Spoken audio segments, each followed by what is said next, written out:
Hello and welcome to Good Games Well Played, episode 154. I'm Clint, aka JCM. With us this week is Isley Yo. and Messiah. Hello. And we were out last week. I was on vacation, so we didn't record. But yeah, there wasn't too much that happened. I mean, a lot of like small stuff. I didn't really save any because when I was on vacation, I was kind of looking like, okay, what should I save? What looks like worth commenting on? And usually, with the way the news cycle goes, like by the time it gets to the, when the shows post, everybody's talked about it. So I'm like, okay, well, this is really interesting to us as a group. I'm probably just going to leave it. But I did save a few things. Some of them are from this week, not necessarily from the weeks that we were out. But I saw that Larian is working on additional evil endings for Baldur's Gate 3 that are apparently, quote, really evil. So I'm You already have the end of the world in multiple ways. What could be more evil than that? I'm really curious what it'll be. I also didn't know, like, I guess Auntie Ethel can join you if you let her do her thing. Like, she'll join you at the end of the game in the final. Wait, what? Oh, yeah, she can join you in the battle. I did know that. Yeah, I didn't know that. I saw something. I was like, oh, that's pretty cool. And there was a funny bug that actually where, like, I guess Minthara, if you made a decision at one point in, like, Act 3, like, she just totally gets upset with Tav. And everybody's like, this is against your character. Like, why are you getting upset at me for this? So, like, it totally ruined that relationship for players. And I'm like, well, I guess I just won't progress. So I kind of like stopped playing because I had been kind of chipping away at my Dirge run, but I keep kind of playing other games at the same time. I'm like, oh well, now it's fine if I wait because clearly this seems like an issue. And then they're like, yeah, it is a bug. We're working on it, and they patched it out. So now it's like if you make that decision, it's no longer going to affect your relationship with Minthara. I like the thought of Minthara having like one weird conviction that she absolutely will not let go. And it's just like completely against her character, but she's like, just nope, you killed the wrong thing. Sorry. That was the one thing I didn't want you to kill or some stupid shit. It's just like, she wait, is what? a paladin. I haven't played with her yet, so she is a paladin. I'm sure she has something like that. Yeah, just some kind of like, that's against my oath. I'm so sorry. Well, she does tell you like, if you do something wrong, I won't hesitate to kill you. Like, and I don't know if that's related to me doing the Dirge run or if she'll say that even if you're doing an evil playthrough without the Dirge. But yeah, it was funny stuff. Yeah, I'm curious to see what kind of extra evil endings there are. I guess at this point, I might as well wait just to see if I get them by accident. I don't want to like look up how to do them. But and moving on from Baldur's Gate, PlayStation 5 will soon be getting the ability for there's the game help tips, like in something that they launched with, like the help cards that they had, and they're typically they showed off like Sackboy, A Big Adventure as an example, and they're usually dev driven. So like the devs would go through, hey, you want to find this secret? We'll record a little video, put it in the card, and you can look it up instead of like going to YouTube. It's kind of the idea. It's like, okay, it kind of makes sense. It's nice that it's within the system. You don't have to go to YouTube, even though it's like my setups have always been very easy to just go to YouTube because I have my computer right there. But it was like, okay, cool idea. These little tip cards. But now they're going to be patching it in to where the community can create those. Because like not every game obviously has this feature. I think it's like a lot of Sony first parties. So I was like, oh, that's kind of cool. Like it makes sense that, yeah, why, if people are already doing it for YouTube, why wouldn't you just allow them to make it for the games on the PlayStation? You just have to make sure the videos are loaded on the back end to where it pings like, hey, this game, Stellar Blade, how to find this secret, or Dragon's Dogma 2 to get this thing. But then I'm like, who is going to be curating those? Like, are they going to be checking it out? A, to make sure that it's correct, and then B, you're not just doing some weird, spoiling the game or doing something horribly trolly. Yeah, and I'm assuming no mic could be used because even in like the dev ones, it's just you see like again going back to Sackboy, you see like, okay, Sackboy, he goes over here. This is how he solves the puzzle, and that's where the treasure is. So I'm assuming it's just like it's purely game audio, and there is no mic audio at all. But yeah, it's a cool idea. I'm like surprised it took him this long. Maybe it was like a back end coding thing to get it done. That was kind of a pain in the butt or something. Have you ever actually used those game cards? I've never used them, but I have seen how they can be used. I've seen also on social media like other people say like, hey, I used it for this game, but yeah, I haven't used them at all.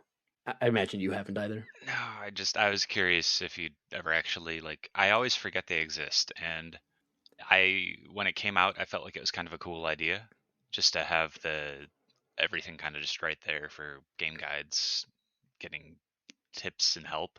And I don't think I've ever actually touched it, and I still just default to going to my computer if I have a question.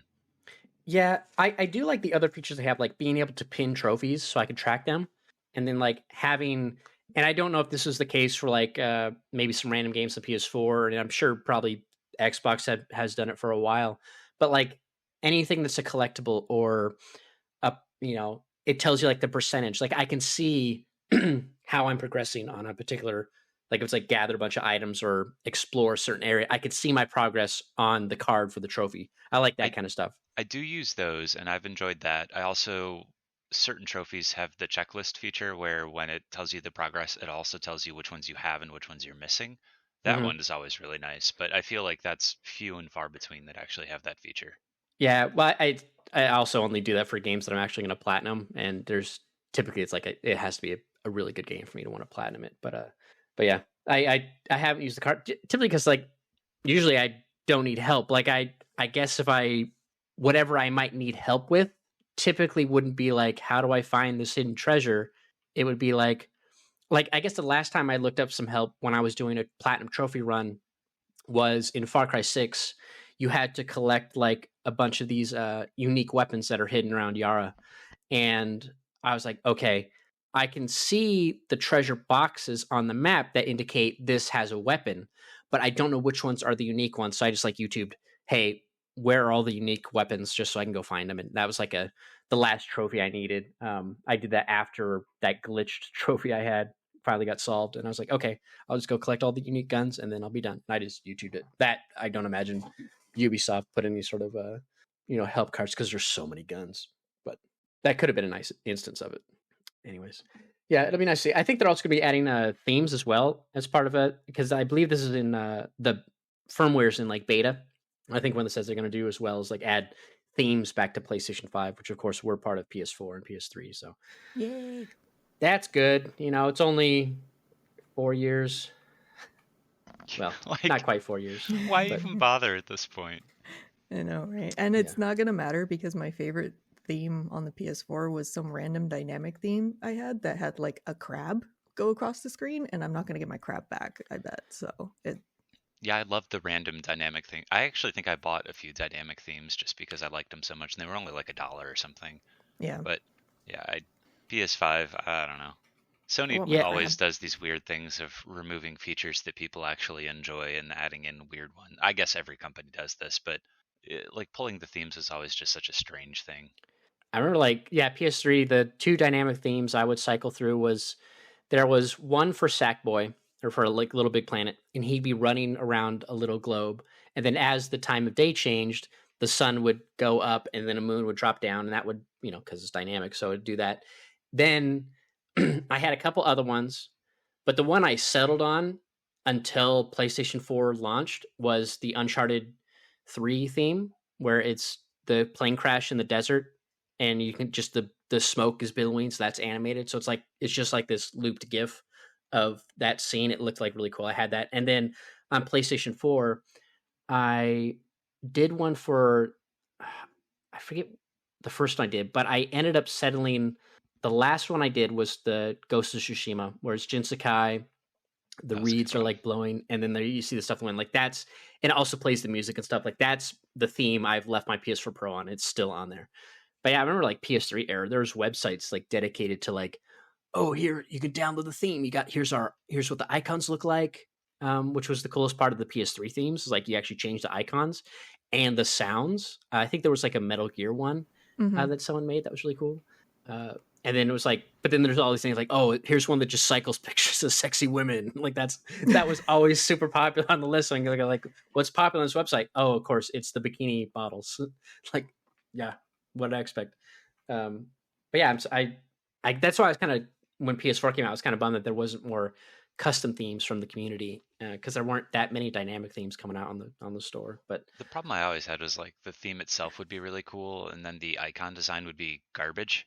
And I yeah, would struggle with it just because it's like, well, you did a great job with this background thing, and your icon is just hot garbage, so I can't use your theme. that's why the PS3 was the best because you could do the custom theme Yeah. and then change your background. Yep. And like set a wallpaper and be like, there, I'm done. I got the cool theme with the sound effect, but I got my wallpaper that I want. It's like, it's dope. But yeah, I hopefully they have some options because I mean, there's so many games too where like even the splash screen from the game you're highlighting that you're going to play, like, let me make that my permanent one, or just cycle through all the ones that are locked on my home bar. Like, if they have themes, just do it. It's kind of weird that the whole splash screen concept exists, but you can't actually download that as something to play. Like, Yeah. they've already created the assets for it. It's usually very well designed. It's kind of cool. But then you can't actually do anything with it. That was always weird to me with PS5. We'll see what happens. Yeah. And then the other bit of news we saw is that Take-Two purchased Gearbox from Embracer Group, which is interesting. So we've seen a lot of people kind of get out of Embracer, and it's interesting to see Take-Two pick up Gearbox, which we talked in Discord. Like, I'm surprised Gearbox just didn't go back to being independent, but I guess maybe it's just not a lot of cash on hand because they're actively in development. Plus, they were helping they were a publisher as well. They did Gearbox Publishing. So if they're helping people get games out, they probably don't have a lot of liquidity, I guess, to pay to be free of Embracer. But at least they're out of Embracer now, so that's good. And they obviously confirmed it. Yeah, new Borderlands is in development. It's like, yeah, water's wet. Yeah. I know. I feel I like look forward to it. I mentioned this in Discord, but like the only thing that bummed me out about that whole thing is that the one change I wanted made was Randy Pitchford gone, and that's the one thing that they guaranteed would still happen with the sale. I'm like, well, I guess it makes sense, and I still hate Randy Pitchford. Yeah, I'd be curious if they put him more like in a creative role versus CEO, and have someone else be CEO, but then he can still be creative and offer inputs for. Because I feel like as a CEO, I feel like he's more, and maybe it's just my perception versus other CEOs, but it seems like he's more hands-on and interested in the IP, like especially for Borderlands. I mean, obviously because they're doing the movie as well, but like versus other CEOs of a company, like, yeah, Ted Price obviously is very into that, but I feel like he's not micromanaging stuff or really, giving input to Brian Intihar when they're making Spider-Man or something. I feel like he's a little more separated from that and let his team, but I feel like Randy's really like kind of looking at ideas that are people doing. And I feel like that's just that's exactly the problem, though, is he loves Borderlands way too fucking much. Like, he loves Borderlands above all of his other IPs, and it just irks me. Well, I guess previously they had a ton of IPs that I was really interested in, like the Aliens, and they destroyed them. Like Colonial Marines was garbage because of him. And I know they always talked about how he took money from Colonial Marines' development in order to funnel it to Borderlands. Well, that was the nothing was proven there, but that was the rumor. Which anyway, there were indications, right? But it wasn't. It was just kind of like he's never struck me as like the best CEO, and I think it was more of I loved a lot of the IPs that they had access to. I get this way with like any company that has a ton of cool IPs and then does nothing with them, and that's kind of how I felt about Gearbox at the time. Mm-hmm. Yeah, I give him, because he obviously brought, it didn't do well, but like he revived and shipped and finished Duke Nukem, and it's like that's kind of cool, I guess, because you have two groups, I believe, that worked in that game for so long. It's like, okay, you got it out. That's whatever. That's like bad game. Interesting thing he did, but like maybe just let him do like, hey, go do Brothers in Arms or something, and then we'll handle Borderlands 4. I don't know, or go focus on the movie and then let someone else be way more in creative control of Borderlands. But go work on your magic. I don't know, but yeah, we'll see what happens there. And I'm curious if any of the other IP will actually be, again, will there be another Brothers in Arms games? I feel like probably not, because recent World War II shooters didn't necessarily all do well. Like a lot of the World War II shooters that are doing well are multiplayer focused, like Enlisted and whatnot. But like the Call of Duty World War II game that came out like didn't do that well. So we'll see. But yeah, moving on. PlayStation Plus games for April got announced. We'll see here. So Immortals of Avium, Minecraft Legends, and Skull the Hero Slayer are the three titles that you can look for as the base tier of PS Plus. And of course, extra premium members also get it as well. And then I'm trying to see what the other games. Someone pointed out some other titles. Okay, here they are. Finally, it's an added bonus. PlayStation Plus subscribers of all tiers. Overwatch 2 fans can download. Mega Bundle. Okay, blah, blah, blah. Legendary skins, this and that. And there's supposed to be some other games. man, where'd they go? Someone report on this. It's not even in this article. I don't think you're talking about like the weird bonus game they announced. No, Because I was like, well, it wasn't a game. It was like a DLC pack for something that didn't matter. well, DLC for this, but I saw somewhere, maybe what I saw was for the UK, because Canterbridge of Spirits is on there, but I thought maybe that was like a PS Plus extra tier, because typically they announce like, here's the PlayStation Plus games for Essential, which is the base tier, but not always in that same article or announcement will they list like, and then for PS Plus extra you get these games, and then for premium you get these these extra games or time trials or whatever. So it's like I saw someone say Canterbridge of Spirits, but that could be PlayStation UK. But yeah, Immortals of Avium on there is interesting. That'd be fun to play, because that's definitely a game that for free while you're playing for Essential. But like if you have PS Plus, that could be a fun game to play, because again, there's a lot of interesting ideas in that game. Definitely give it a shot. But Minecraft Legends, I'll have to add that to my library. My kid might like to play that. But and then the last two things is I was going to talk about Marvel Rivals, but none of us really play hero shooters. But that was the game I saw get announced, and I was like, I wonder if there'll be any interest in it. And it seems like people are kind of interested in it. It's a 6v6 superhero team-based free-to-play shooter, and I know Overwatch used to be 6v6 and they changed it to 5v5 for Overwatch 2, but people are kind of cold in Overwatch 2, so maybe this will be the hero shooter that kind of takes over, because there's a lot of like hero shooters back in the day, and then Overwatch kind of like was the one that came out on top. So I'm curious if this could be like, because it's free to play. I believe Overwatch 2 is free to play as well. It might take some of that player base away and kind of push them to maybe change some designs that they're doing, yada yada. But the last thing I have here is No Man's Sky's got another major update called Orbital. It's the 27th major update that they've had. I'm trying to see if there's just like end. Yeah, I know, right? Let's see. I'm trying to see if there's like a breakdown here. So I'm reading this from IGN. Let's see. Hot on the heels of the release of the Omega Expedition, the Orbital update brings a complete overhaul to space stations. Until now, these have been perhaps the only part of No Man's Sky that wasn't procedurally generated. Hello Games, quote, or Hello Games said, quote, engine improvements have allowed us to create vast interior spaces and exterior spaces with improved reflection and metallic surfaces, end quote. Interesting quote. So it sounds like basically, I guess space stations you couldn't go in them. They were just there. So now they're like, oh, now you can go inside them. So that's interesting. Stations also contain a ship editor. You could always go inside of space stations. They were just like, they were all the exact same templates. Well, there were two templates. There was basically like the standard space template, and then there was the Outlaw space station template, which was the single room from the normal space station, except with like red paint over it and like, bloody things everywhere. So they were always kind of boring. They were the only like uninteresting part left that you could explore, but like there wasn't anything to do there. So hoping that the new update actually makes them interesting to explore. Okay, so they sound like those outposts in Starfield. Yeah, it says again, space. You have a ship editor that you customize your ship, create new starships. Hello Games said the ship editor was perhaps our most requested feature of all time. We haven't introduced customization previously because so many players love exploring to find the perfect ship already out there to purchase. And keeping with exploration to customize their ship, travelers gather and trade parts for their ships as they explore, salvaging the best components from wrecks and ruins. And then you see elsewhere, Orbital adds a new guild system, making joining guilds in increasing reputation a much larger part of the game. You can own a freighter and even build up a fleet of frigates in No Man's Sky. Saying, quote, now you can send that frigate fleet on away missions where if they get into trouble as frigate captain, you can perform daring rescues. Players can scramble your squadron of fighters and warp to battles and engage your attackers, end quote. And there's engine improvements and whatnot.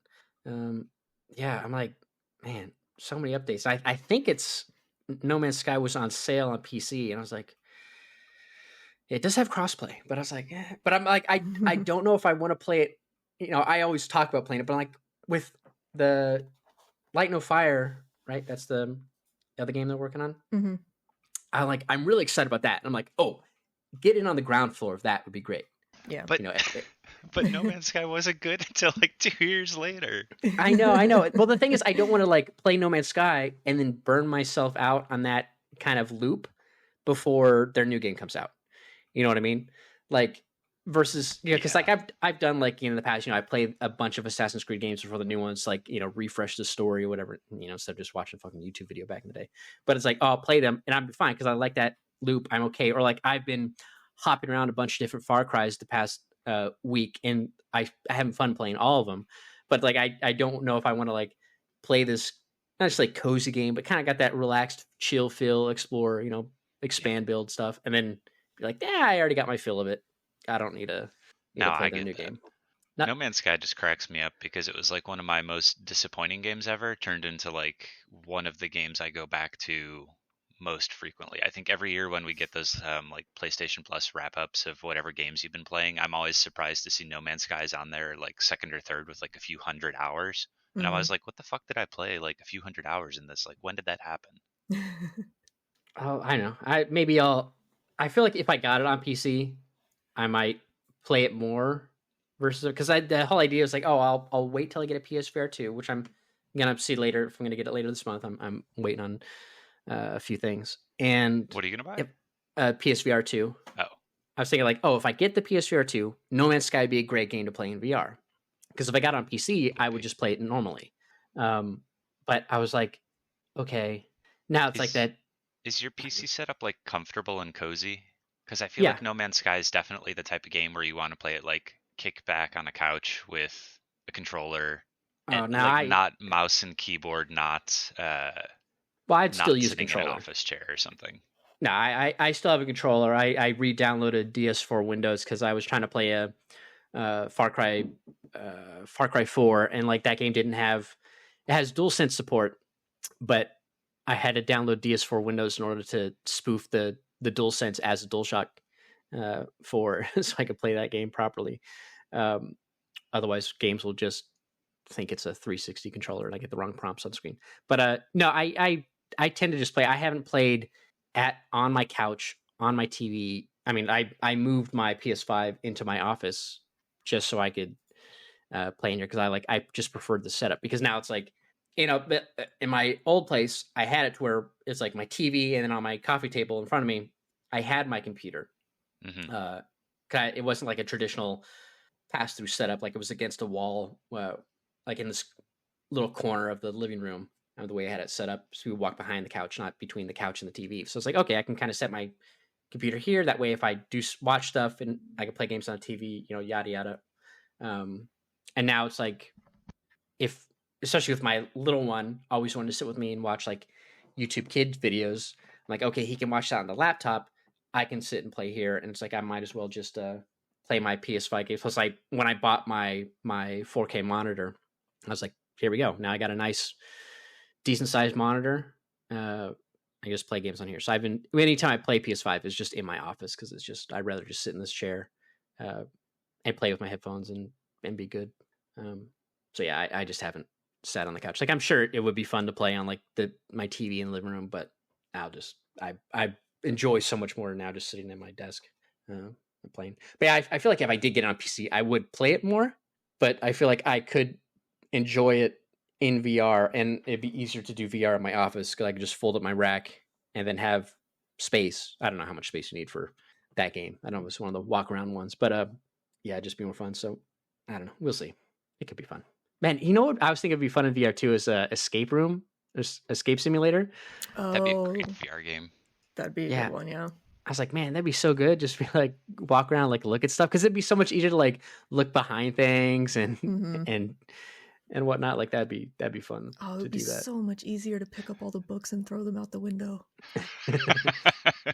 And you're like, you turn around like, hey, catch! Like throw books at each other or something. That'd be funny. But yeah. All right. Well, that's it for all the stuff I saved news wise. And there wasn't really much else that I saw. I know that they did like a performance patch for Rebirth, but it didn't really do anything. Like the extra options, like Digital Foundry, like they look at it like this doesn't do anything. It doesn't do anything. Yeah. No, there's no difference whatsoever. Yeah, so that didn't do much. And I know Dragon Dogma is apparently supposed to get like a patch as well to like do a locked 30 because they don't have they have like uncapped frame rate on console, I guess. But anyway, all right. Well, we can go ahead and move into what we've been playing. It's been a couple weeks, so we'll see if we've done a whole lot. But we'll go ahead and start with Zaya. What have I didn't see you on much because even though I was on vacation, I had my laptop with me, so I was playing a lot of games myself. So I was in Discord, but I didn't notice you on again. And you don't link your PlayStation to Discord, so we just play a bunch of Rebirth, or are we playing? Yeah, that's pretty much all I've been playing. I'm on. I just entered chapter 13 last night. How many chapters are there total? 13, maybe. It seems like this is the last one. Okay, let's see. How many chapters in? How do you feel about the game after having played so much of it? Have your opinions changed? Do you love it? Hate it? I love it. I hate the way a lot of the open world stuff has been handled. I thought that was the part that most people loved, was the overworld stuff. That's what's so weird. But I have this thing about like, not every interaction in the open world has to be a minigame. And it's driving me insane. And when I get to like interesting side quests, when I get to the parts that kind of open up the world lore a little bit more, when I get to obviously the main quest, the main story stuff, it's fantastic. I see where they're going with a lot of it. I feel a lot better about like the Zack stuff. It's good. It's just like really enthralling and it's really great. But when I have to do open world stuff and I get to like, there's actually like an open world part that I really, really, really like, but getting through some of it has been such a goddamn chore. I'm just like, why do I have to play this robot mini game? Why is it introduced 60 hours into the game? Why isn't this just a thing in the gold saucer? Like, why do you have... This is super weird because I feel like historically with games, that's the kind of shit that you like eat up and love. It breaks up the pacing too much, I feel like. And there's just too much stuff to do in the open world to be gated by this like weird mini games. Like the thing that I have the biggest problem of is like the live stream fonts or whatever that you look for, the springs. That doesn't need to be a rhythm mini game. It doesn't need to be like, I guess it's not a rhythm mini game. It doesn't need to be like the thing. Just go find the font, click on the crystal, and like that's it, because that's where you get most of the side like lore. The more that you find, you learn about the area more. Like I really liked the Junon area because finding the springs, they tell you more about like the Republic and the war and why it fell and all this stuff, like stuff that wasn't fleshed out in the original game. That stuff's really fun. The Cosmo Canyon stuff, like the history, they tell you about the Gi, more of the relationship between the Gi and the Cetra, and it's like that stuff's really cool. I don't need this like minute and a half interaction every time I go and find one, because you got to go to the spring, you got to do this little like timing game that's the same for every single spring, and then once you step away from it, you lose control of your character for like 30 to 45 seconds, and then Chadley has to come on your stupid little thing and be like, hey, good job, we got some more intel.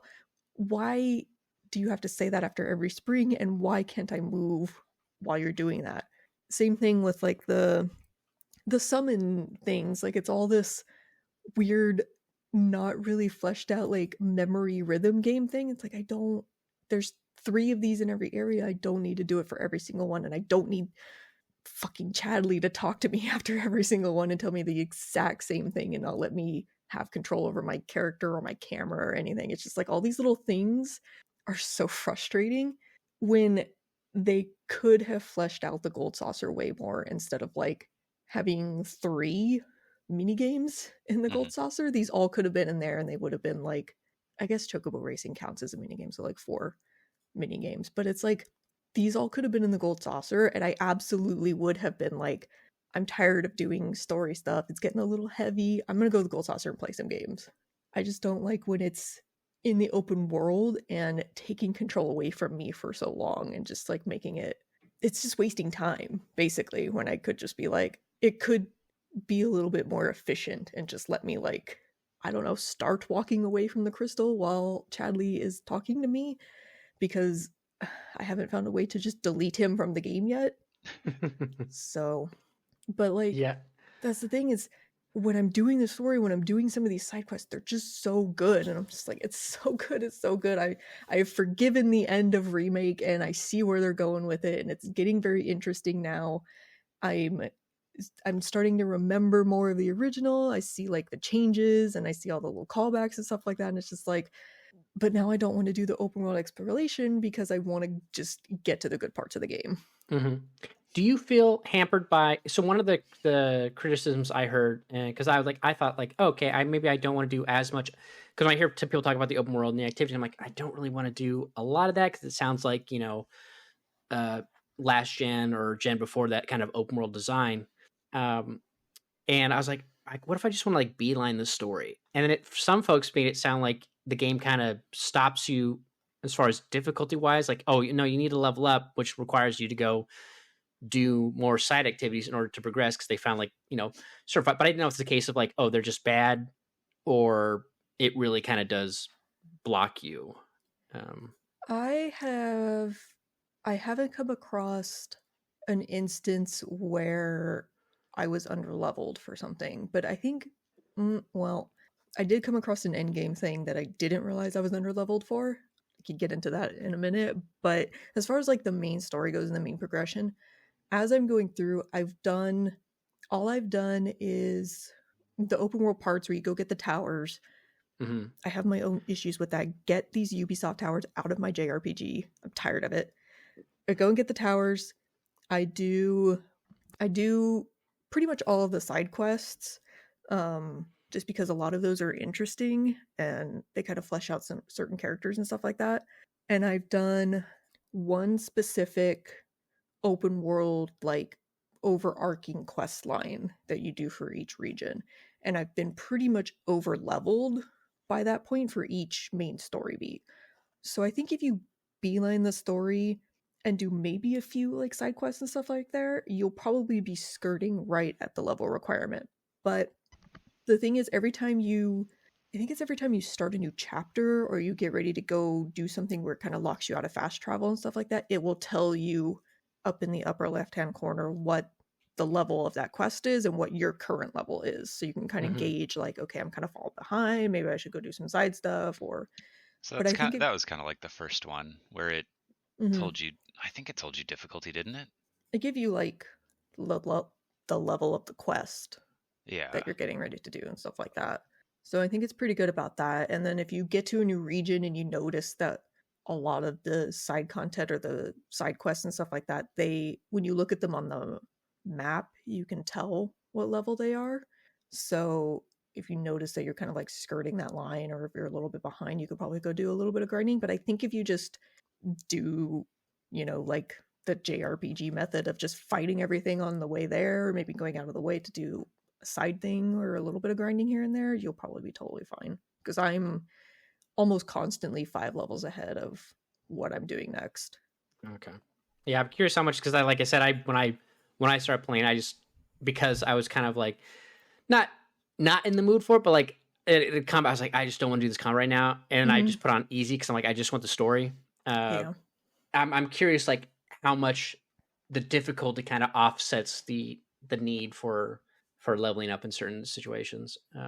I think so I play it on normal mode, but I have classic enabled, so I have kind of like the auto combat option. I think that eases the difficulty a little bit too, because when I'm fully controlling and I'm fully playing, I have a lot of issue, but sometimes when I need to just like sit back and watch the fight, if I'm having too much difficulty, I can kind of get a better gauge of what's happening, and that eases the difficulty a little bit too, especially in like big boss battles. So it's like a lot of the times I will finish fights or boss fights before my summon bar even fills up and I can summon anything. So it's like, okay, it's not that bad.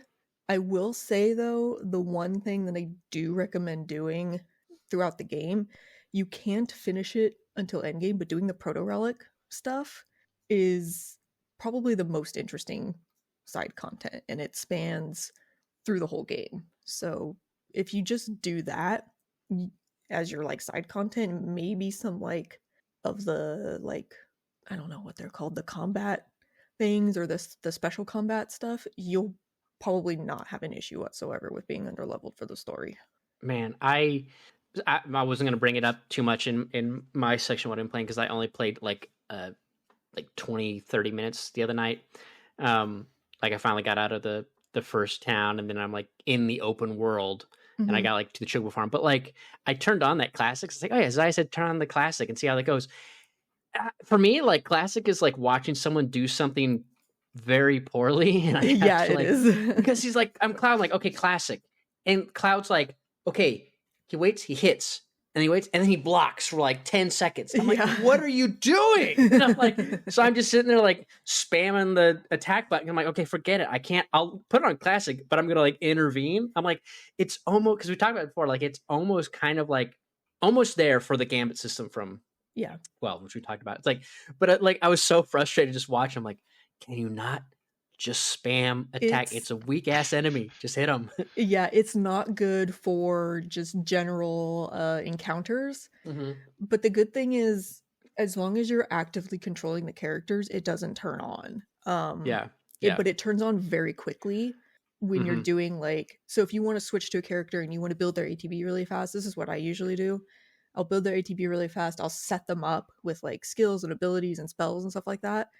And then usually while they're casting a spell or while they're doing ability, the auto will turn back on. So it's like if I am not super paying attention, or if I don't think I'm going to be able to hit a block or a dodge or something like that, the auto will turn on and do it for me. And it's like, okay, now I've learned that the window is a little bit more lenient in that case, so that next time I switch to that character and do that ability, I know that I can block at the certain time, stuff like that. So it's good for stuff like that. One of the things, go ahead. Oh, I'm sorry. I was gonna say it's way more helpful in like boss fights where you're trying to learn what you can dodge, what you can block, and stuff like that. So, or like just taking a second to be like, okay, it's kind of kicking my ass. What do I need to do? I know I need to do this specific thing. I'm waiting for their ATBs. But for like small fights, I just do it myself. I don't let them do it because they're pretty dumb when they do auto. Yeah, and I was like, when I was looking at my notes. I did take some notes on FF, but what the hell was I talking about? I don't even remember now. But man, I wish it was a little. Oh, the one thing I hate too is like, I hate that I have to get that, your ATB up one to do anything. I'm like, because I'm so used to, OG7. It's like, okay, it's my turn. My bar's up. It's my turn to do anything. I'm not attacking in between those. Like you're waiting to choose. Like, are you going to attack and do this? I'm like, I want to be able to cast. Like, what's it called? Is it assess in this game? I want to cast that at the start. I don't want to have to attack to build up to be able to do it. Like, just let me do it. Like, I feel like ability material should be able to be used like immediately. Like, just let me, as long as it's not like a healing or something, like it's just a command. Like, let me command and do assess the enemy so I know what I'm trying to work for. Don't make me work to get assess to then know they're weak to fire or something. You know what I mean? It's like, just let me do it from the start, please. I hate it. I hate it so much. Yeah, I think you're basically just wasting. It's just like JRPG. You're wasting a turn just to figure out like, okay, that's what I need to do next turn. Yeah, and I know there's like a thing where I don't know if it's like a material or a accessory, but I think in the first one, there's a way for you to start a battle with one bar of ATB. There were. Yeah. If you leveled up certain materia, I think you could start it with like 3 bars of ATB if you leveled up certain materia and capped it out. Yeah. I haven't got a way to start with like a full bar, but there are ways that you can level up certain materias and you can level up certain folio skills to start with like a mostly full or a half full ATB bar, and then all you need is like one attack. Is there like, it's like if you surprise attack, you start with more versus if the enemy attacks you, then you don't. Yeah. And I don't remember, but in the OG, when you master materia, like it bursts another one. It didn't do that in the remake, right? Like if you mastered it, you didn't. Yeah, because didn't it for some? I don't remember it because it definitely doesn't do it in Rebirth. Yeah, because I bought like the auto cast magic materia and the auto cast ability materia. I was like, oh, these are great. If I could get more of these, then that is the gambit. Like I can make sure I get gear and weapons that have the slots, so I, the link slots, so I could do that, and I can kind of design it that way. But Because I God, was I like, Oh would no, love some you're more right. It magnify didn't materia. because there were certain really good materia that you could only get like one or two of, and then it was a pain in the ass if you missed them because you couldn't get more than one. So yeah, you're right. It didn't pop a second one. which is so weird because that was always like the little micromanaging economical thing you could do. Like, oh, I want to level up my all materia to get up and get a bunch of all, because that was like one. It also master all materia like sold for like, not that you want to sell it, but like if you did, it's like that's a ton of money. But it's like it's also the best material you could have. Right.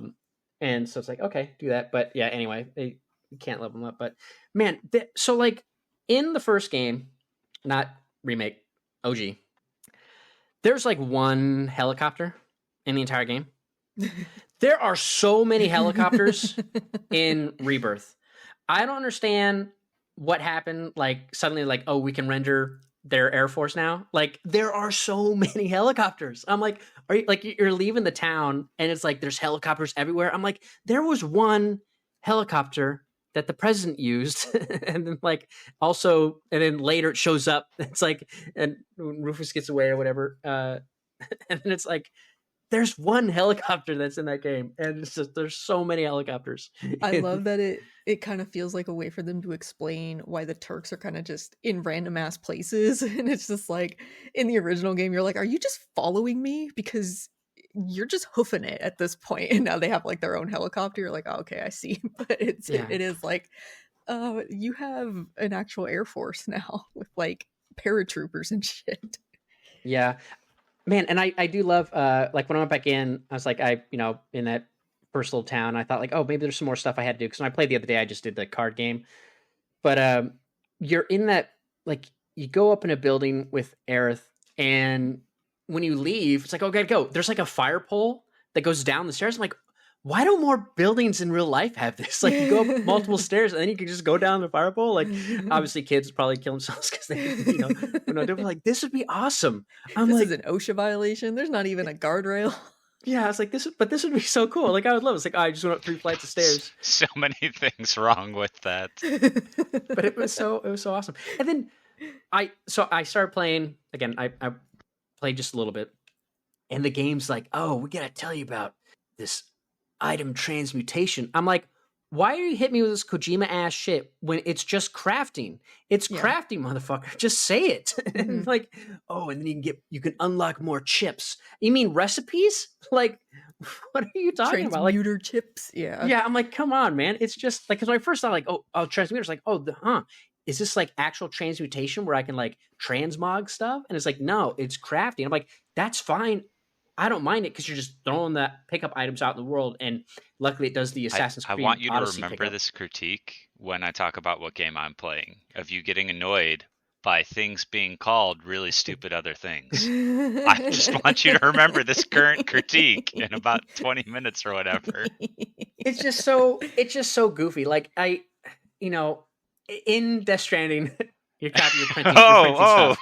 So you're like, saying Death Stranding does do it too? Yeah, you use but they call it printing. So like, okay, 3D printers, I get that, but it's just so weird they call it like item transmutation. I'm like, just say you're crafting, bro. And then it's like you pick up items and it's like, oh, it's a manifestation of the live stream's essence or whatever. I'm like, what hippie crap? What are you doing, man? Is this Trader Joe's? Manifestation of the planet's blessing. It's like, I just picked up some dirt in a jar. And some of them in a bag. Like I looked, I was like, what the hell? Come on, man. You Trader Joe's ass. This is weird ass shit. But yeah, at least the item pickup is nice because it's very much AC Odyssey style of just hit triangle and it picks up. You don't stop and pick it up off the ground, which is always annoying. I hate games that do that. That's why I love in the Far Cry games is like whenever the first unlock I get is like if I do a takedown, I auto loot the enemies because I'm like, and luckily they in Far Cry 6, it was funny because I've been replaying that, they made it towards like, oh, you just run over the enemies now and you auto loot them, so it's like that's good.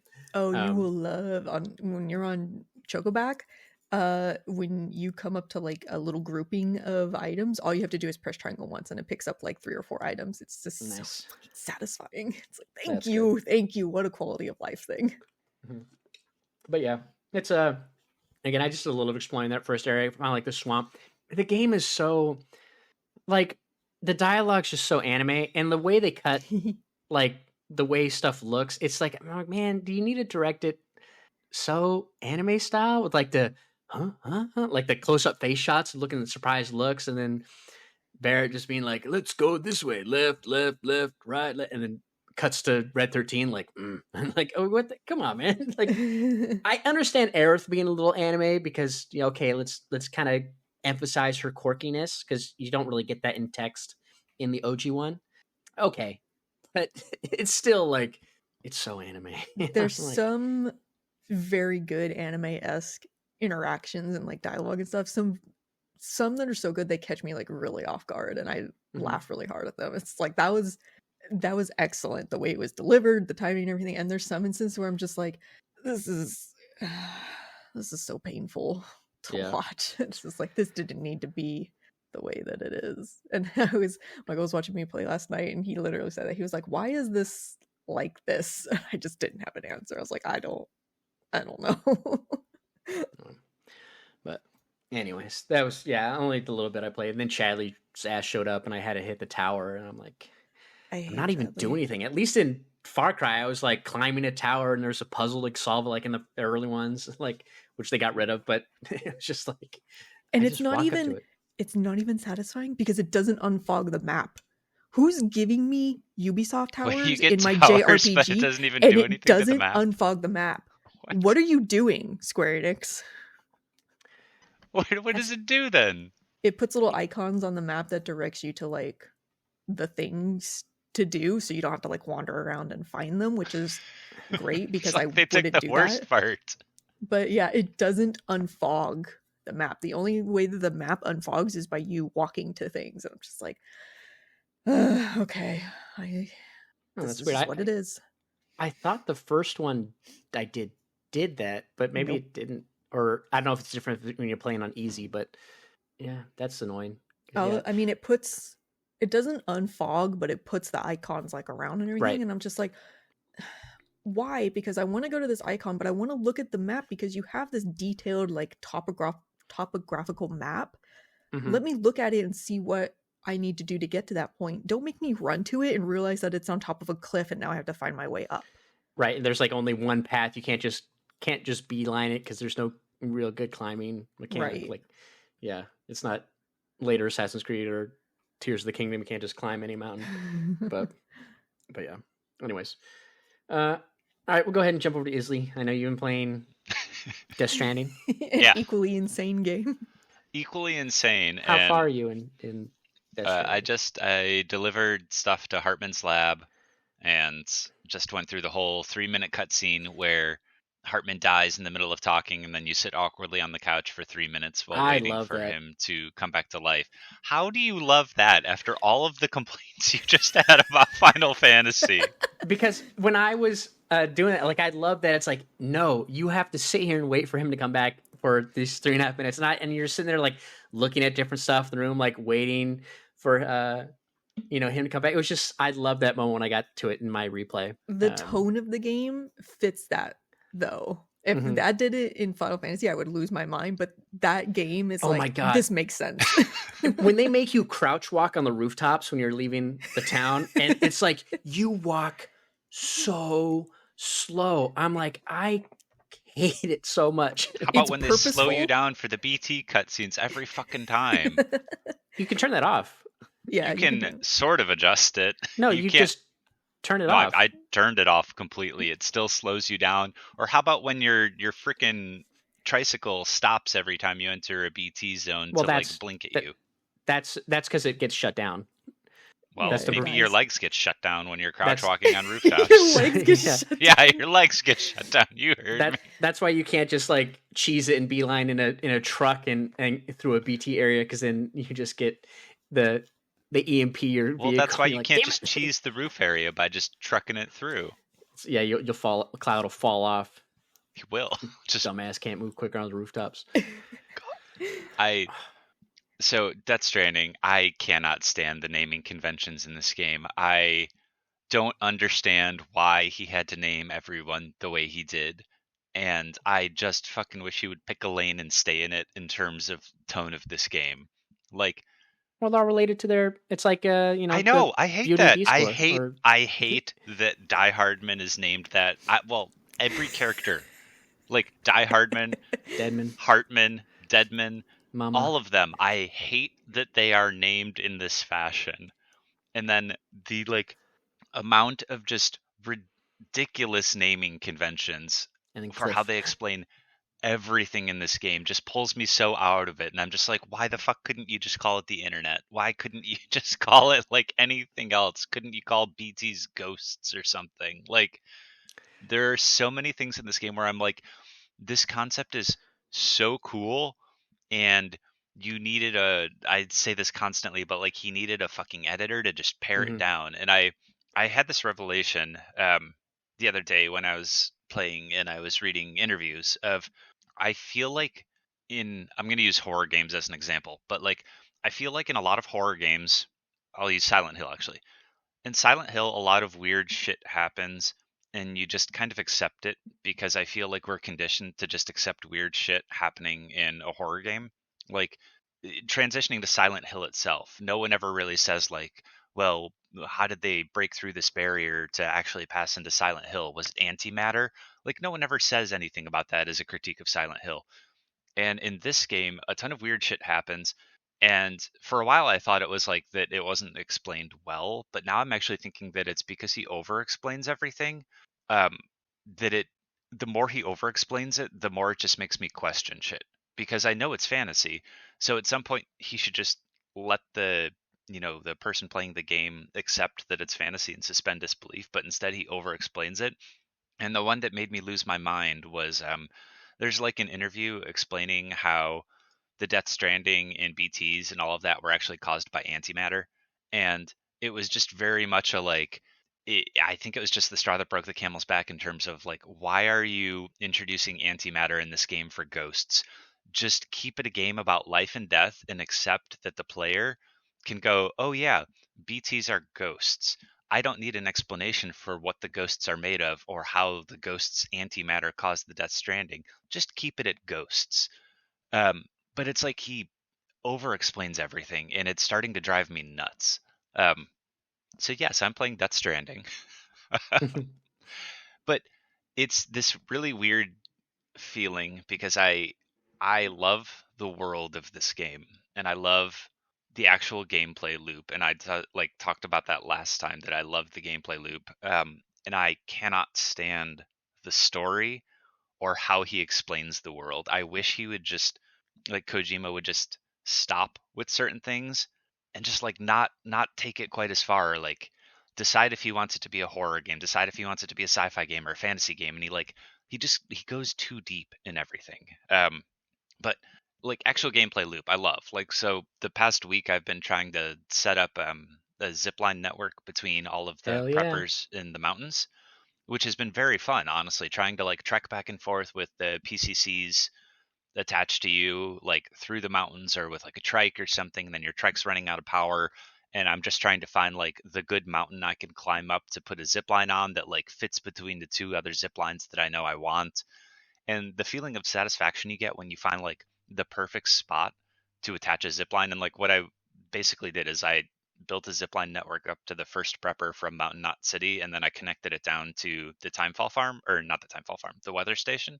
Yeah. And the feeling of satisfaction of finding like an efficient route through the valleys to get from Mountain Knot City to the weather station that touches the spiritualist and the first prepper for a zipline network is super cool. And then when you can do those like deliveries that are time deliveries that you couldn't do before Mm-hmm. because you couldn't get there fast enough, and now you're like, oh, I see how easy this becomes once you do the legwork to set up the delivery. I love that gameplay loop, and I really do enjoy the world. I do enjoy having like the BT zones. I find that to be like really fun, um, especially when you're forced to interact with the BT zones in a way that is not comfortable. So I think my favorite point in the game so far has been, it's like chapter 1 or chapter 2.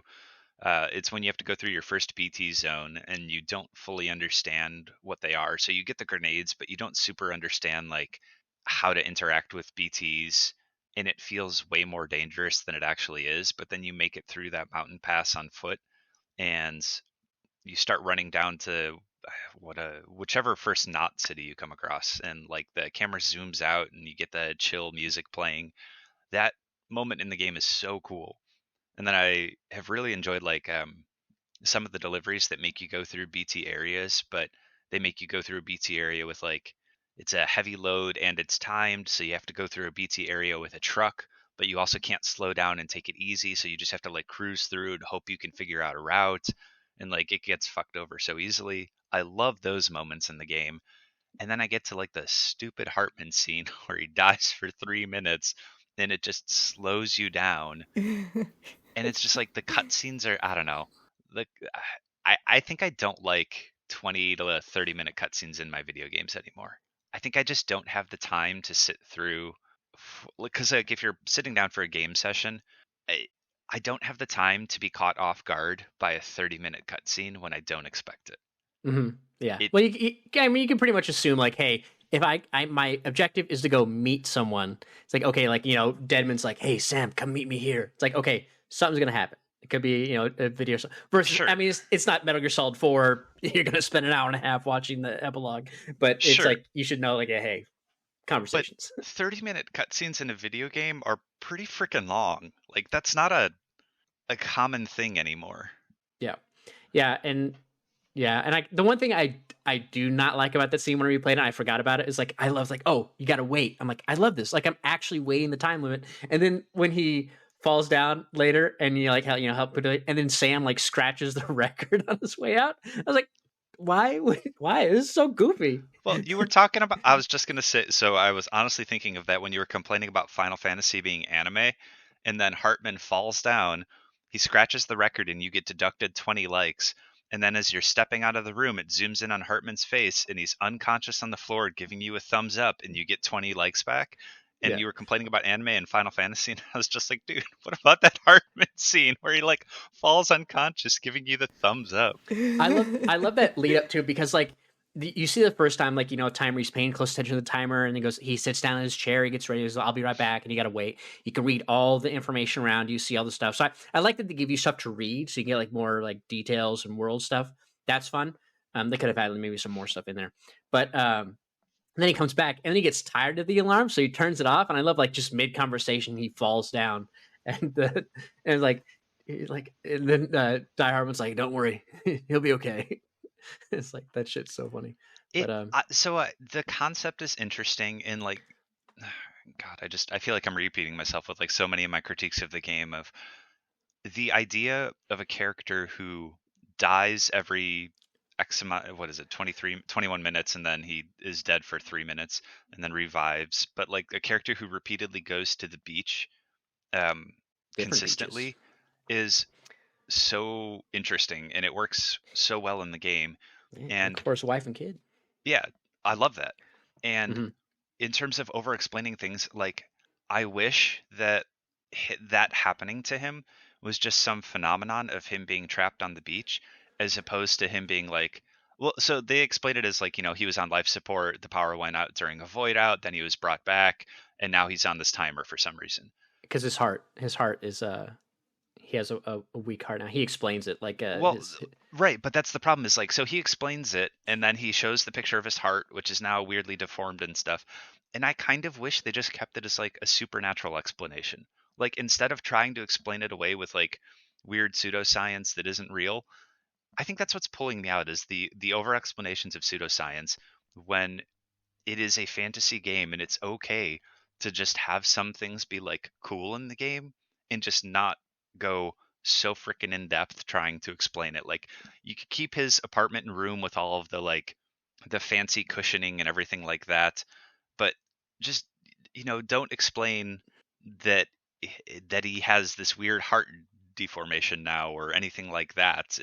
Or I don't know, don't call him Hartman and have him buy a heart-shaped lake and also have his heart be heart-shaped, and then like just cut like one or two of those things out. Like, the crater by his house on the map does not need to also be shaped like a heart. Yeah, it's not like the void out shaped everything in his life heart-shaped. I mean, it is in the game, but like that did not need to happen. Yeah, I don't know. I will say I really would have loved it more if all of Hartman's heart-shaped things were shaped like an actual like anatomic heart. Mm-hmm. I do like that the names are their nicknames that it's not like obviously their actual names. So it's like it's nicknames that other people either give to them. Like Die Hartman's very much the same way. And so, so is Hartman, whatnot. So I like that. I mean, that's kind of what, again, going back to all the Metal Gear bosses, like they're all just, code names or the fear, the fear, the Beauty and the Beast score, Screaming Wolf, Raging Raven, stuff like that. But yeah, like they're all, just their nicknames. I don't mind that they're nicknames. I mind that the nicknames are so stupid.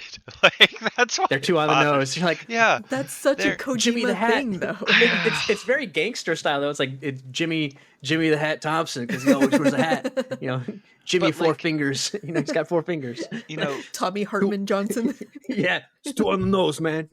Sam being named, Sam Porter Bridges.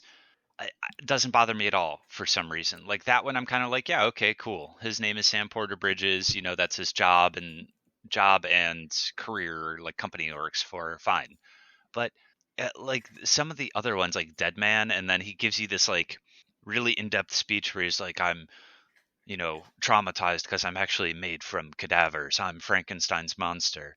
And I'm just like, where the fuck did this come from? Why are you Frankenstein's monster? Like, I would have liked it a lot more. A thing? Because that's like a kind of a thing in real life. Like that's where names like Baker and stuff like that came from. Is like that's what their job was. Is what yeah, you do. That's what your profession was. But the fact that they added an extra like name on the end of Sam, like if his name was just Sam Porter, and like maybe Hartman's name was like, Derek Hart or something like that. That having that naming convention would have been really cool. But Kojima has this habit of taking it just like the one step further and being like, nobody's going to get this connection. I'm going to make it even everything more. Too far in the game. That's just his thing, though, and it's really funny to me. I know I'm complaining about it a lot, and I'm like, but I'm still actually really enjoying my experience playing the game. But man, I'm just like this. You made like one of the coolest worlds in a game, and you just filled it with like, I'm sorry, but like a garbage story. Like, you just filled it with a garbage story after making such a cool world. And it bothers me so much that I hate the story so much, but love the world and experience because it's kind of like, I don't know, it's more of a story-based game than a lot of other games I play that have garbage stories but a really cool world. And I think that's why it's like, so Souls games, get a lot of critiques for the story or not having one, but they also don't have 30-minute cutscenes about the story. And I feel like that's the difference is like these games have 30-minute cutscenes about the story and I don't like the story. Whereas in a Souls game, I love the world, but I can admit the story isn't great in a lot of them, but I'm also not forced to sit through huge expositions about the story. Yeah, I get that's funny because I'm like the inverse. Like I don't like having to read a bunch of stuff to get the story. Like I like getting it because then it's like, okay. Wait, okay, hold on. What do you mean about that? Because in order to get the story of Death Stranding, you have to read like all of the interviews and emails. You only have to read. They highlight the ones that have important pieces of information. What I'm saying, like in the Souls games, to get the lore, you have to read the item descriptions and all that stuff. Yeah, you have to unless you get the story. Right? Yeah, sure, you have to dig for it. And it's like this at least is like a huge percentage of the story is given to you in cutscenes, which I like cutscenes because for me, like again, I like cutscenes because they're kind of like that. Okay, I can take a break for a minute. I like getting the story. It's like it's the carrot at the end of the stick kind of for me. That's what moves me along. That's why I like story in games.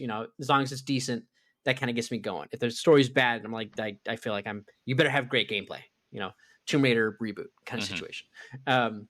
But it's like, yeah, I like doing that because then it's more fun if they do it just to watch it. But I can understand that criticism, yeah, because definitely some of those cutscenes can be pretty long, and because it's not like you can just skip them because now you could miss a bunch of information. Now there are at least because there are a lot of codec calls. Well, they're not codec calls, but a lot of like calls that Sam gets that usually I'll just read faster than they're talking, so I'll skip that and just quickly skim it and just refresh myself of what the conversation is. But of course, I've already played the game once, so I know the story. But yeah, I can understand that criticism for sure. I love that bit too where you lose BB and you have to walk through the snow without Yes. BB, and you get like so damn close to the BTs, and it's like it gives you the prompt to like cut the cord. I'm like, oh my god, I'm so close to this BT. I had no idea. I do enjoy that. Like I said, like there's a lot of really cool moments in the games that are just interspersed with like moments I don't enjoy. So Zai was talking earlier about Final Fantasy feeling like it wasted her time, and that's kind of how I feel with like a lot of the scenes in this game. So I hate that like a lot of the interactions with um, delivering cargo, with resting in your room, with things like that, have like 6 different cutscenes and camera views that you have to skip through. So I'm playing it right now, and I went to rest in the private room, and you have to click 5 times to skip 5 different cutscenes. So you have the cutscene of like the elevator going down, then you have a cutscene of the door closing, then you have a cutscene of Sam passing out on his bed, then you have a cutscene of Sam waking back up, and then you have a cutscene of him viewing all of the equipment, and it's just like it just feels like it's wasting my time. Yeah, and even some of those, like, and every time I make a delivery and I connect some of the Cower network, I'm like, skip cutscene, or like, here, I got you something, like skip cutscene. Like, even though a lot of them, like, they're not long in some instances, but it's like, why do you have this weird separation? Right. Although the one cutscene I do love is, and I've always wanted to use it as like a transition in a video, which I've never done, is the one where Sam leaves his room, goes up the elevator, plugs into the BB, and then it zooms. It does that flash zoom into BB's face to flash back to Cliff. I love those. I love that transition. It's just so cool. Like, I don't know. I just really like that cutscene, and I always want to use it as like a transition from like one clip to another for something. But I've never done it. But I love that little one. But yeah. Anyways. So you're like, we're basically, I'd be really curious to see if we both play Death Stranding 2 at the same time. That'll be a really fun conversation, because it'll be like, you like, and then this thing is just insane. I'm like, oh, I love that thing. It'll be super fun to have the two sides of a story cutscene. I feel like I would still get Death Stranding 2. Like, despite all of my complaints and things, I think I would still get Death Stranding 2 because I really am enjoying the world and the gameplay loop. And I feel like that's kind of, I can ignore a lot of a story and still get a lot of value out of a game by enjoying the world and the gameplay loop. I mean, the world or the story is probably what, like, I don't know, 10 hours maybe of cutscenes and things like that. And the gameplay loop, I've probably gotten like 40 plus hours out of it. So I'm still getting like a good value for my money. I just really think, and I don't even think Kojima's like a bad game director or anything. I actually think he has brilliant ideas. I just really think he needs a counterpart that keeps him from going one step too far with literally every idea he has in a game. Like, okay, it's you not have even like 8 it's crazy just ideas, Kojima. Yeah, like it's not even like it's just one thing. It's like he just goes too far with everything, and he just needs someone that's like, dude, look, you already went this far on these 4 things. You're maxed out. You can't get any more. Yeah, you can only have 3 degrees of separation for anything. Like, his brainstorm chart must be insane. Like, the center, Death Stranding in the circle, and all the branches. Right, like because I don't know. So something else that kind of bugs me about the game is I feel like the game is so complicated that whenever reviewers talk about it and things like that, nobody can really concisely explain what the story is or what the gameplay is about. And I feel like that's usually an indication that something is too complicated, is if you can't concisely describe, you can't give an elevator pitch of why it's unique or why it's good or things like that. And I really do feel like the gameplay pitch should essentially have been, you're a delivery man in a post-apocalyptic Silent Hill-esque world. And that alone right there, like, that's a really cool idea, and it works really well, and it's really fun. And then I just would have been like, dude, just leave out everything else. Instead of the Timefall aging people, have the Timefall just be like a ghost zone happens, or instead of BT zones, have it be like, acid rain, or, BT zones are where the world transforms a bit to like a limbo area, and it transforms visually into like, it looks like Silent Hill when you enter a BT zone. Have it be something like that, and just have all the weird shit be explained by like, ghosts, man, it's just ghosts.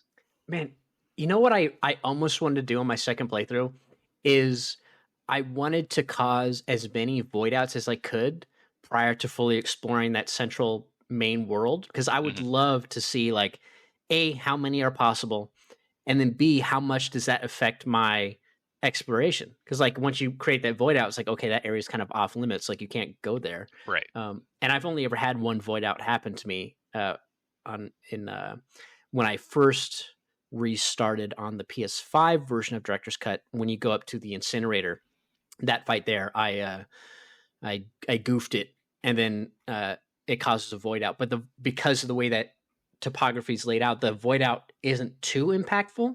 It is cool seeing it there. So I'm like, oh man, I wonder how many can exist, because it's not like every area there's BTs. A void out creator can be there.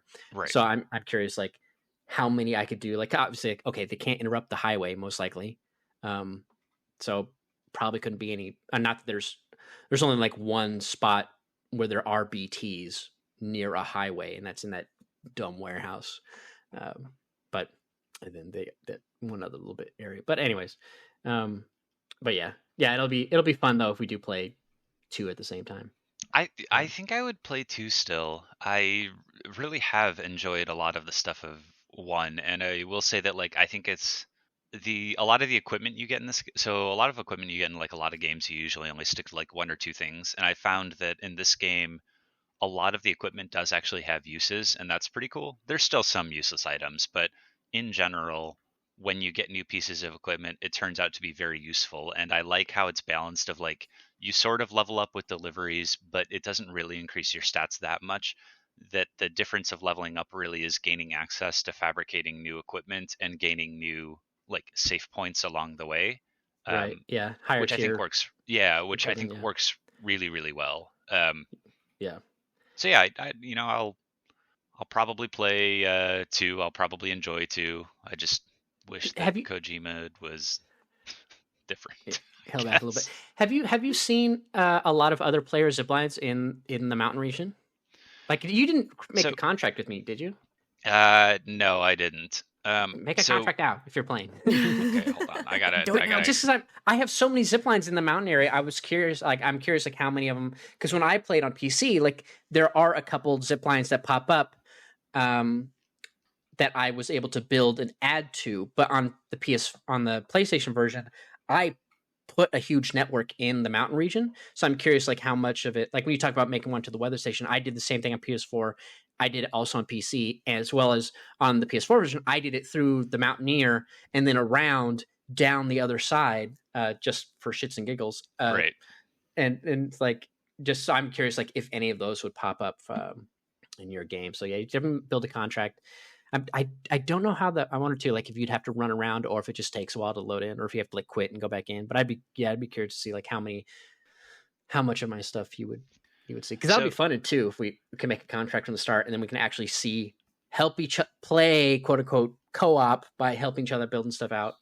Something I want to figure out, or something that's like I kind of want to play 2 differently than this one, is in general.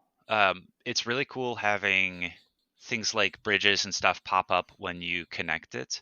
But something I noticed with zip lines is, I built a lot of my own zipline networks in areas that I prefer over some of the really popular ones. So I started dismantling zip lines that are already in the game or that are like from other players. Right. And there must be so many zip lines in the spots that I dismantled them that every time I log back in, a zip line by a different player pops up in that exact location. So like there must be such a large aggregate of zip lines in certain locations that even if you dismantle one, then the game is like, well, hold on, you actually have one from other people in the spot now. Yeah, anybody who you can see on your connections, like because you have so many connections. So it's like, yeah, anytime you run across anybody else, like, yeah, you could dismantle it. But then if you don't build something in its place that takes up that allocated spot, someone else comes back. It'll as someone else's item. Yeah.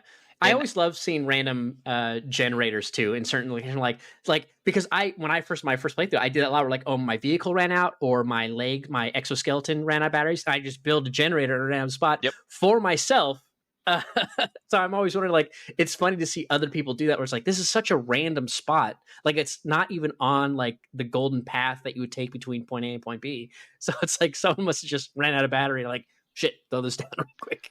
And I think what I would kind of love as a feature in Death Stranding 2 would be like selective buildings from other players. Like you could choose which buildings you want to show that up. would be interesting. Right. So- like I don't want to see like, not that you wouldn't want to see bridges, but like, yeah, I don't want to see bridges. I only want to see generators and timefall shelters. Right, exactly. Like seeing only generators or timefall shelters, maybe bridges, but like, zip lines, I want only my own because I want the challenge of building zip lines, or things like that. Or like I only want to see roads, generators, bridges, or like smaller things. Like if you could do like I only want to see small structures like ladders, ropes, right. things like that. I want to see nothing that's like a larger structure, no watchtowers, no that'd be a really cool feature, just because for exactly what I was talking about, that it would be really fun to have to build zipline networks yourself, or be able to choose which networks of structures you built yourself, and then have all of the other ones be things that you could get from other players. Yeah, I guess the only reason they might not have done that is because of your limited capacity to build stuff within the network. So maybe they're like, okay, by offsetting that, by having other players' stuff still populate, it's like, 'cause if you just said no zip lines, it's like, well, because you said no, you can only build, so many. But Sure. if you kept in the other players' ones, which is why they allow you to, delete and then repopulate. Like, this seems like a popular spot, because there are sometimes when I on PC, anyways, when I saw some zip lines, I was like, wow, like this one here is in a good spot. And then when I went on PS5, I was like, it's not there, at least in my world. So I built one there just to have it, like, because this is actually a good location for one. And then sometimes it'll be like, oh well, there's if it was built just a little to the left, it could see over this rock. Yeah. And I can get it, what have you. So, and I'll be like, okay, that one I can delete. Because maybe on their end, like, it connects to a path that they like taking, but the way I'm setting up these extra ones, I don't want it. So you can go ahead and delete it and be like, hey, yeah, exactly. But yeah, that would be interesting if they did that in the. It makes me wonder too, like, what new modes of transportation are they going to add in the second one? Because like we saw new vehicles in the trailer, but they added like the catapult for Director's Cut, but I'm like, I hardly use that for like, I get the application, I've never used the catapult thus far, and I did have questions based on vehicles. So in the original game, do you get the motorcycle as frequently or easily as you do in Director's Cut? Because I find that most of the packages I deliver, I pretty much exclusively deliver via motorcycle. I mean, there's so many, like, you can find just other player vehicles just sitting out because they left them there. Yeah. Or in the shared online garages. Like, was the motorcycle in the original game? Yeah, it was in the original. All the vehicles that are in the game were in the base game. The only things that are new in Director's Cut is the catapult, and the racetrack, which I didn't build because I'm not going to do the racetrack. And then the racetrack was pretty dumb. And then I don't think too much else. I just remember, the little chiral bridge, that's new, which is nice. I'm like, oh man, that would have been great in the base game to have this tiny little chiral bridge. But especially because it doesn't work during the rainstorms, it's like, that's kind of cool. So it's like this little itty bitty trade off. It doesn't have too much range, but it's like, it's nice that it's there as this little extra thing. But that's kind of it. There wasn't any other major modes of transportation. All the bikes are still there, the trucks are still there, and the different levels of battery for each of the vehicles. But once you get the truck, I'm just trucking it the entire time, tier 3, loading that baby up with materials so I could build the highway. But yeah, I'm curious what they'll add structure wise in for Sam in the second one, because I feel like zip lines are so good. Or it's going to be like Metal Gear Solid, and the next game is going to be so wildly different than the first game that you can't even recognize it as Death Stranding. Yeah, you only play as Sam for like 10 minutes, and then you pop in as someone else, and you're on a oil rig in the middle of Mexico. You pop in as Fragile, and you're actually just jumping around, like assassinating people, and it turns into an action game. She gets mad at you if you teleport too much as well. Not that I ever fast travel, because I do like the negative aspect of fast traveling, where it's like, you can do it, but whatever you have to leave behind. So I don't fast travel in Death Stranding. I only did it like I think like twice maybe in my Sure. replay, and the first one I hardly do. But if you do it too much, she gets mad at you because like it does take a toll on her to teleport. So she's like, "You're doing too much, yada yada," scolding Sam. But yeah, I'm it's got to be because you can't have too much. But Yeah. I'm curious they'll give you stuff because you do get the I forgot how quickly you actually do get the zip lines in Death Stranding. Because in my head when I was replaying it, I thought they were more of an end game item. And I forgot, like, no, you get them like right before you go to Mountain Knot. Like you get them pretty early. Yeah. You just I don't think you realize so you by that point in the game, you're building lots of roads everywhere. And I don't think that you realize how useful zip lines are. Mm-hmm. So you're like, oh yeah, up to this point, everything has been off of a road. So I've just been driving everywhere on a road. What's the point of building zip lines everywhere? And then you get the zip lines, and yeah, you get them before Mountain Knot, but you don't really go anywhere. So it doesn't really matter. And then it's not really until you start going to all the preppers in the mountains that you're like, oh, now I see why zip lines were important. Yeah, the only zip lines I built in the base area was to cover that little dip. There's like a like this little valley before on your way to Mama, and it's like there is a bridge you can build or a highway you can build over that, but it takes like a lot of resources, and like I hadn't built it yet, so I'm like, okay, I'm just gonna put down a zip line here that links to the ones that auto load once you get because they have like 3 that they put in the map automatically once they give you the ability. So I'm like, okay, I'll put this one here just to help me cross this valley, this little dip area, this ravine. And then once I built the highway, I was like, okay, I don't need it anymore. But yeah, I always put them right there. I'm like, just give me this real quick. But yeah, it is funny too. Like when you finish and you go back to the first area, you can see like all the crazy stuff. Like, wow, there's so many zip lines. At least that was the case on PS4. I know. I haven't gone back to the first. I know you can go back to the first area, but I haven't gone back to it yet. I'm kind of saving it maybe for the end of the game. I got to go back because I didn't realize that the bonus mission they added for Director's Cut was in that first region. And I was like, oh, so I didn't do it. I thought it was just like a regular side thing. I was like, I don't want to do the side, so I want to get out of the tutorial region. But I got to go back and do that. Anyways, I got to wrap up soon. Yeah, I finished Factorio. Played a bunch over them when I was on vacation. Put in like 148 hours in the game. And then I was like, I did like my last big base, and I was like, okay, let's launch this rocket. Did the rocket, built it super fast versus the first time I tried to do it, and finished up. Had a lot of fun. And it was funny. I was on like Reddit, so I subscribed to the Auction Not Included subreddit, and someone was like, hey, how long or how many hours do you guys have in Auction Not Included? Because they're just curious based on the community. And someone they're like, because I got like 250 hours in it, and I'm just curious to what everybody else has in here. And so I was like commented on it, and I was like, oh, I got like 1,430 hours. I still never launched a rocket. Versus like Factorio, which I picked up a couple weeks ago, and I just launched a rocket in that game. And it was just my comment. That's all I made. And then someone replied to that comment like, Factorio is like easy to medium difficult compared to Oni because of all the different stuff you have in it.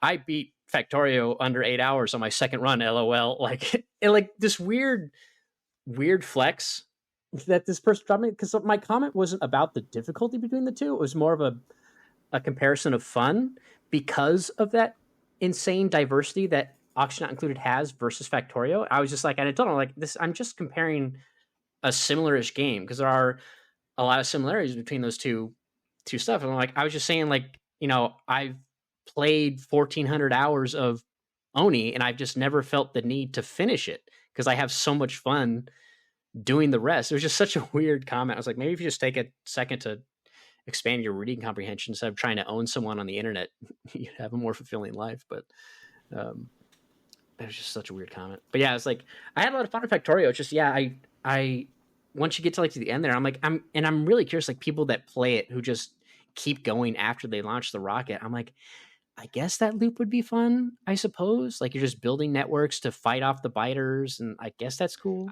It's probably just the same thing of like anyone playing any game after you beat it. I mean, it's the gameplay loop being relaxing and comfortable, and it's probably, you don't get the challenge anymore. You find it relaxing at a certain point.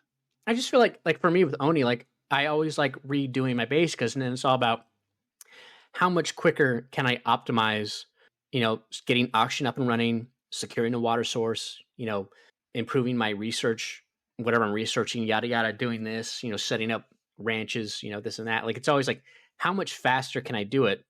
Especially if like it's a map where when I re-rolled a game, I didn't have as much oxalite, so they like give you this mineral called oxalite that releases oxygen, but it depletes over time. So it's like you're on a time limit until oxygen's no longer included, then you have to create your own. You can do it with like some simple buildings to begin with, but you only have some. That requires algae, and then algae is a limited resource. So it's like you have to come up with a more permanent solution, which requires water. And I was like, I didn't have as much of my starting zone. A new playthrough I did on one of the more difficult planet clusters, and it was fun to be like, oh, I opened up my oxygen overlay. Oh shit, I got carbon dioxide everywhere. I gotta bump up my power and put some oxygen diffusers down. But yeah, I guess like Factorio, I don't know, because Factorio though, I like it, but I feel like there's again, it goes back to that how much different stuff there is in oxygen not included. Like you have so many different asteroids you can build on. Yeah, you have different planets you can randomize on Factorio where it's like different biomes. It's like, oh, maybe you're in a desert, so there's not as many trees. So that's a resource you lose. Plus your pollution spreads faster, so the bugs attack more often because the pollution gets to them quicker. And I guess you can modify like their evolution, like how quickly do they evolve? How much do they expand? Like expansion is one of the annoying things. Factorio was like, I wasn't sure what dictated how close they spawned to my base, because I was like, I run around, clear out a bunch of nests, and then I just keep playing. And on the radar or on your map, it looks like there's none there, but basically for every radar satellite you build, it has like this little square that goes around this grid to analyze the map and updates what's in that location. So you don't know if there's a new bug base unless you go there and look. So I was always getting attacked by 1-2 biters. I'm like, where the hell are you guys coming from? And I realized, oh, they spawned a base right over here. That was pretty close, but not far. So I was like, all right. So at one point I built like this big old defense network wall with turrets around, like in a huge area around resources I hadn't even expanded to yet, just to be like, okay, maybe if I build this, the game will be like, okay, they can't spawn any more biters in the zone because I've walled it off. And that seemed to have worked, but it was a lot of fun. I mean, I had fun playing. I think I'm done. I don't know if I'll go back to Factorio anytime soon. I put a lot of time in there, but yeah, Oni is just, I can keep putting more time in because of the different stuff you can do. But and then yeah, I just played a little bit of Final Fantasy. I did restart Frostpunk, and man, I must be just out of it with that game, because like I've been playing in hard mode, which I played before, and I just like failure after failure, or like I make the wrong decision, because that is the one thing about Factorio that does kind of bug me, or not Factorio, Frostpunk, where there are certain decisions that are like, this is going to happen. Like if you do a 24-hour shift on your research, one of the engineers is going to die on hard mode. They will always die, and it'll be like, you can't avoid it. But you can do 24-hour shift on one, a gathering post, and get resources overnight. That's fine. But like, they will always die. If you do this thing, like make this choice, this will always happen. Like there are things that will happen every time. Like it's not an if.